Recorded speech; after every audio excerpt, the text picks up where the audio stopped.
उपनिवेशवाद व जनजातीय समाज। प्रश्न उत्तर करेंगे जो कि बिहार बोर्ड कक्षा 8 के विद्यार्थियों के लिए महत्वपूर्ण होगा। तो पहला प्रश्न है, जनजातीय समाज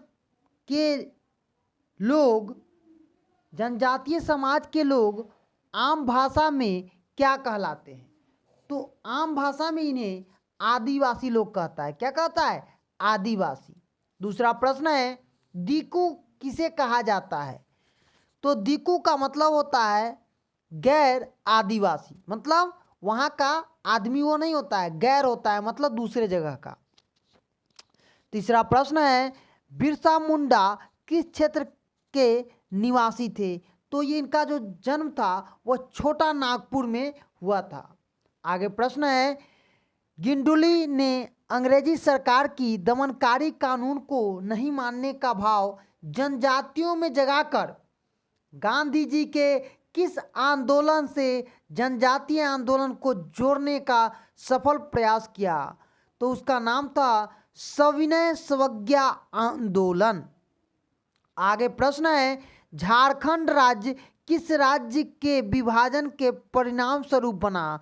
तो यह बिहार से अलग हुआ और एक नया राज्य बना जिसका नाम था झारखंड।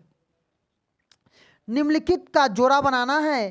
तो जादोनाग जो कि जादोनाग आंदोलन से संबंधित है, बिरसा मुंडा सिंगा बोगा से संबंधित हैं, कंध जाति उड़ीसा की है, और टिकेंद्र जीत सिंह मणिपुर से हैं, और जगत भगत जतरा भगत ताना भगत आंदोलन से। यह सब प्रश्न उत्तर हम किए हैं। अब हम आइए आगे के प्रश्नों को पढ़ेंगे और उसका उत्तर देने की कोशिश करेंगे। तो पहला प्रश्न है, 18वीं शताब्दी में जनजातीय समाज के लिए जंगल की क्या उपयोगिता थी? उत्तर लिखेंगे कि 18वीं शताब्दी में जनजातीय समाज पूर्णतः जंगल पर निर्भर था। जैसा कि आप जानते हैं कि आदिवासी लोग कहाँ निवास करते थे? तो जंगल में करते थे, उनके आसपास रहते थे। अपने दैनिक उपयोग की अधिकांश जरूरतों की पूर्ति जंगल से ही वह करते थे। वे जंगल को साफ कर क्या करते थे? खेती करने के योग्य बनाते थे और अपने पशु को पालते थे, जिनका चारा उन्हें जंगल से मिलता था या प्राप्त होता था। उनके घर भी जंगल की लकड़ियों के ही बने होते थे। इसका तात्पर्य यह है कि जनजातीय समाज अपनी आजीविका व अस्तित्व के लिए पूर्णतः उस समय जंगल में निवास करते थे, जो कि आदि मानव हमारे भी जंगल में निवास करते थे। दूसरा प्रश्न है, आदिवासी खेती के लिए किन किन तरीकों को अपनाते थे? आखिर किस प्रकार से आदिवासी खेत करते थे? किस प्रकार से उनकी खेती की तरीके थे? तो आदिवासियों की खेती का तरीका बिल्कुल अलग था। जो आप देख रहे हैं आज की खेती, उससे बहुत अलग था। वह पहाड़ी क्षेत्रों में रहने वाले आदिवासी झूम खेती की विधि अपनाते थे। इसके अंतर्गत वे जंगल के किसी भाग को काट छांट कर साफ करते थे और 2-3 वर्षों तक उस जंगल पर खेती करने के बाद जब उस जगह में उर्वरा शक्ति कम हो जाती थी तो उसे वहाँ से छोड़कर दूसरे जगह जाकर क्या करते थे? फिर से खेती करते थे। इस विधि को हम घूमंतक कृषि विधि, इसे हम क्या कहते हैं? घूमन कृषि विधि के नाम से भी जानते हैं। तो इसे हम एक और नाम जानते हैं, घूमन कृषि विधि, जो कि आदिवासी लोग करते थे। तीसरा प्रश्न है, गैर आदिवासियों व अंग्रेजों के प्रति आदिवासियों का विरोध क्यों हुआ? जैसा कि आप जानते हैं कि अंग्रेज ज़्यादा से ज़्यादा लगान प्राप्त करने के फेर में जंगलों तक भी पहुंच गए थे। उन्होंने आदिवासियों को अपनी जमीन से बेदखल कर दिया। आदिवासी मानते थे कि उनके पूर्वज ने जंगलों को साफ कर उसे खेती के लायक बनाया, इसलिए जमीन के मालिक वे स्वयं हैं। इसके लिए उन्होंने किसी को किसी तरह का लगान या कर देने की आवश्यकता नहीं समझी, जबकि अंग्रेजों ने एक नई व्यवस्था लाया और उससे उन लोगों का खेत छीन लिया गया, जिस कारण से उन्हें अपनी जमीन को छोड़ना पड़ता था। अब वे झूम खेती नहीं कर पाते थे। अलग अलग जमीनों पर खेती करने की उनकी आज़ादी भी अब समाप्त हो गई थी। सरकारी कर्मचारी उन पर तक पहुंचकर उनका जो हाल था वह बहुत बुरा हो चुका था। कर्ज लेने वाले की संख्या बढ़ने से उस क्षेत्र में गैर आदिवासी सेठ, महाजन व सूदखोरों का प्रवेश हुआ। ये महाजन साहूकार हमेशा इस प्रयास में रहते थे कि किस तरह उसकी ज़मीनें हथियाई जाए और उसे बंधुआ मजदूर बनाया जाए। अतः आदिवासियों व अंग्रेजों द्वारा अपनाई गई शोषण और जुल्म की नीतियों के फलस्वरूप आदिवासियों का अपना प्रतिरोध हुआ और वे शस्त्र उठाने को विवश हो गए। आगे प्रश्न है, वन अधिनियम ने आदिवासियों के किन किन अधिकारों को छीन लिया?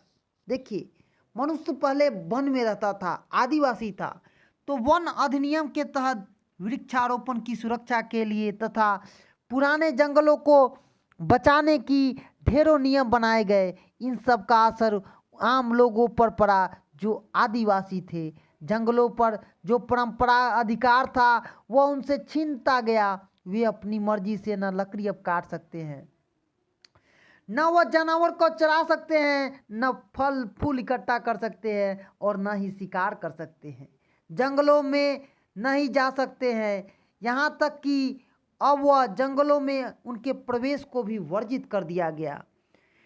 अभी तक अपनी आवश्यकताओं की पूर्ति के लिए आदिवासी काफ़ी कुछ जंगलों पर ही निर्भर थे। अब वह अंग्रेजी सरकार के प्रतिबंध के चलते वह अब ऐसा काम नहीं कर सकते थे।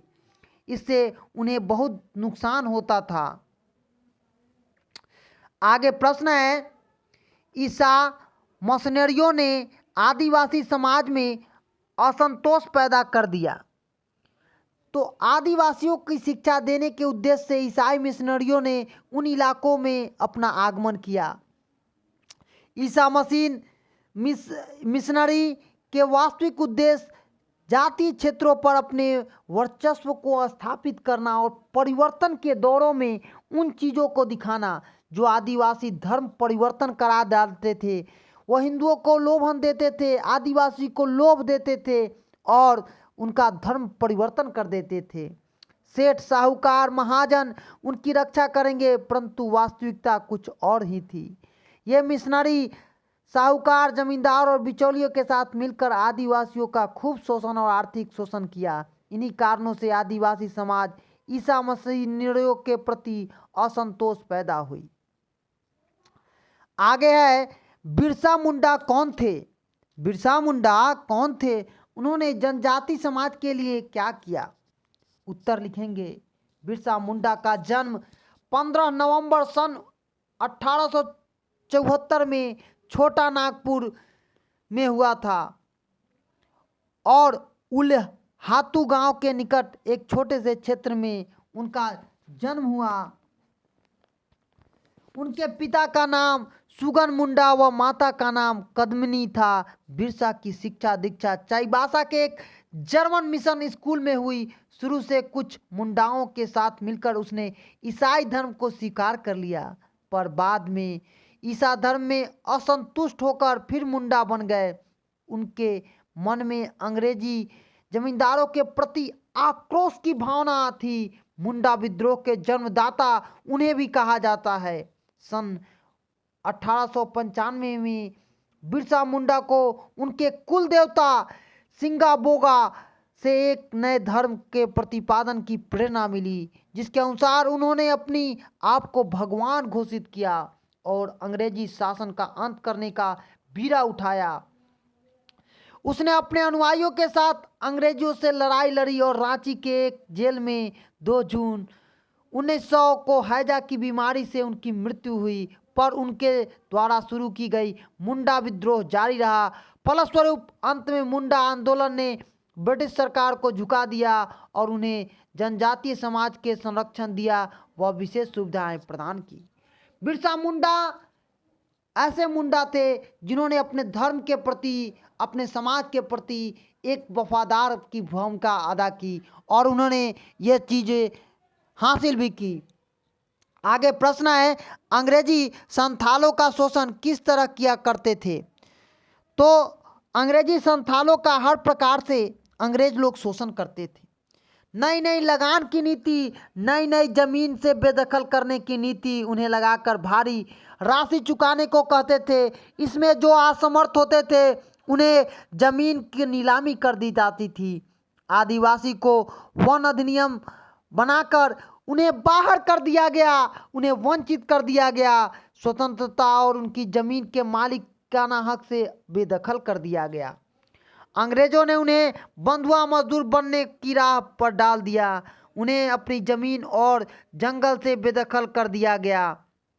अंग्रेजों ने संथालों का आर्थिक, शारीरिक, मानसिक हर प्रकार से शोषण किया। तो आज हम लोग उपनिवेशवाद व जनजातीय समाज प्रश्न उत्तर बिहार बोर्ड कक्षा 8 के विद्यार्थियों के लिए अति महत्वपूर्ण होगा। इतिहास का चैप्टर अतीत से वर्तमान, ये पूरा क्वेश्चन आंसर किए हैं जो आपके लिए बहुत ही महत्वपूर्ण होगा।